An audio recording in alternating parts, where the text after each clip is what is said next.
Hello everyone, कैसे हैं आप सब। आई होप आप सब अच्छे होंगे। हम कर रहे हैं यहाँ पर 10th क्लास की मैथ का फर्स्ट चैप्टर संख्या पद्धति, जिसमें हमने अभी कंप्लीट की है 1.1। अगर आपने वो वीडियोस नहीं देखी है तो वो वीडियो जरूर देख लीजिएगा। उसमें एक्सरसाइज से रिलेटेड एक्स्ट्रा क्वेश्चन भी करवाए गए हैं, तो आई होप आपने वो वीडियो देख ली होगी। चलिए बढ़ते हैं आगे।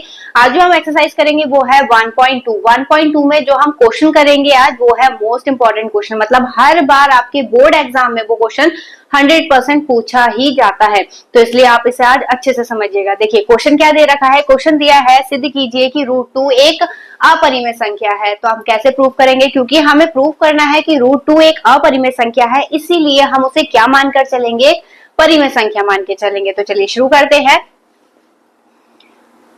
माना √2 एक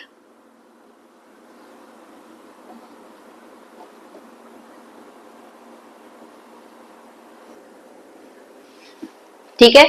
जब हमने √2 को परिमेय संख्या माना है तो हम इसे किस फॉर्म में लिख सकते हैं। हम इसे लिख सकते हैं √2 is equal to P upon Q, जहां पर Q is not equal to 0। Q is not equal to 0, ठीक है। अब इसके बाद जो हमारे P और Q है, तो यहां पर लिखेंगे हम P और Q एक पूर्णांक है, यानी पूर्णांक में कोई भी नंबर हो सकता है, ठीक है।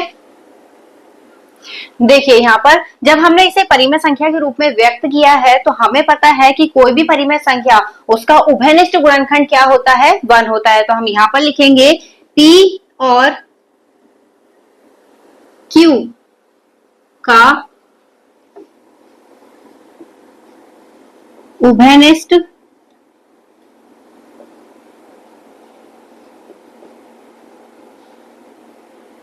गुणनखंड एक के अतिरिक्त, यानी सिर्फ 1 होता है, उसका अतिरिक्त नहीं होता है, ठीक है। नहीं है मतलब सिर्फ उसका कॉमन फैक्टर यानी उभयनिष्ठ गुणनखंड क्या होगा, सिर्फ 1 होगा। 1 के अलग अगर आपको कोई और उभयनिष्ठ मिल रहा है मतलब वो प्राइम नंबर नहीं है। तो यहाँ पर देखिए यहाँ तक हो गया। अब क्या करना है हमें, यहाँ पर √2 जो Q है, Q की मल्टीप्लाई किससे करेंगे हम, रूट से, ठीक है। ये हो गया P। अब दोनों पक्षों का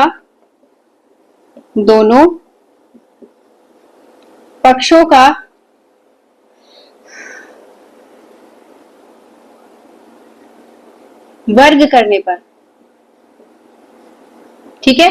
जब वर्ग करेंगे तो ये हो जाएगा Q√2 का square is equal to P square, ठीक। स्क्वायर जो Q का है वो हो जाएगा Q स्क्वायर, √2 का स्क्वायर करेंगे तो 2 आ जाएगा।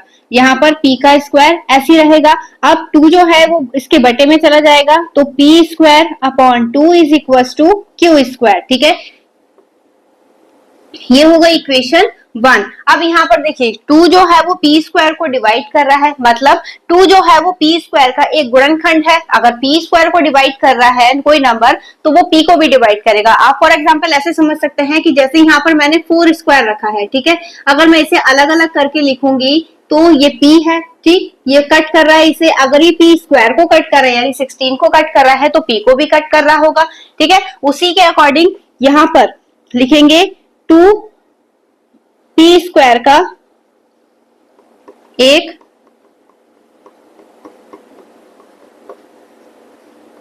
गुणनखंड है, ठीक। तो अतः 2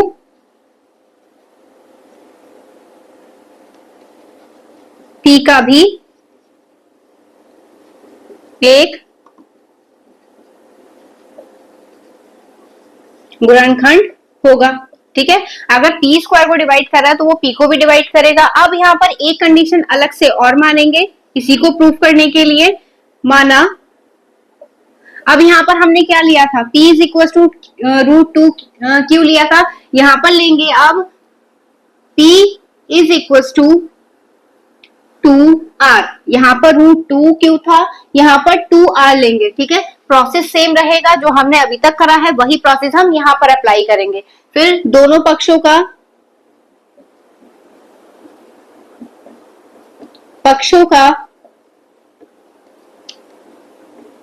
वर्ग करने पर,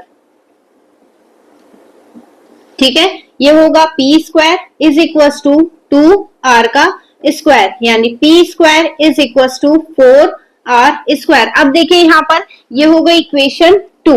ठीक है, इक्वेशन 1 में भी पी स्क्वायर की वैल्यू हमें मिली है, इक्वेशन 2 में भी हमें पी स्क्वायर की वैल्यू मिली है। तो यहाँ पर लिखेंगे समीकरण 1 और 2 से। ठीक है, तो ये क्या हो जाएगा 2q square is equal to 4r square. ठीक है, ये कट हो जाएगा इससे 2 बार में, और q square is equal to हो गया 2r स्क्वायर, यानी q स्क्वायर बटे में आ जाएगा 2 is equal to r square. अब देखिए यहाँ पर 2 जो है वो q स्क्वायर का भी गुणनखंड होगा, क्योंकि अभी हमने p2 को p स्क्वायर से डिवाइड करा था तो वो उसका फैक्टर निकल कर आ रहा था। यहाँ पर लिखेंगे 2q स्क्वायर का एक गुणनखंड है। ठीक है, ऐसे ही 2 अगर q स्क्वायर का है तो q का भी एक गुणनखंड होगा। ठीक है, अब देखिए यहाँ पर अभी मैंने आपको बताया था कि p और q अगर हम एज अ परिमेय संख्या के रूप में लेके चल रहे हैं तो इन दोनों का कॉमन फैक्टर यानी उभयनिष्ठ गुणनखंड क्या आना चाहिए था, 1 आना चाहिए था। लेकिन यहाँ पर हमारा उभयनिष्ठ गुणनखंड क्या आ रहा है, 2 आ रहा है, जो कि पॉसिबल नहीं है। इसलिए जो हमने अवधारणा की थी या जो कल्पना की थी वो गलत है। इसलिए हम कह सकते हैं कि √2 एक परिमेय संख्या ना होकर क्या है, एक अपरिमेय संख्या है। तो आई होप आपको समझ में आया होगा। आपको वीडियो कैसी लगी कमेंट सेक्शन में जरूर बताइएगा, और हाँ, नेक्स्ट वीडियो की अपडेट पाने के लिए वीडियो को लाइक और चैनल को सब्सक्राइब करना ना भूलें। चलिए मिलते हैं इससे नेक्स्ट वीडियो में नए क्वेश्चन के साथ, तब तक के लिए धन्यवाद।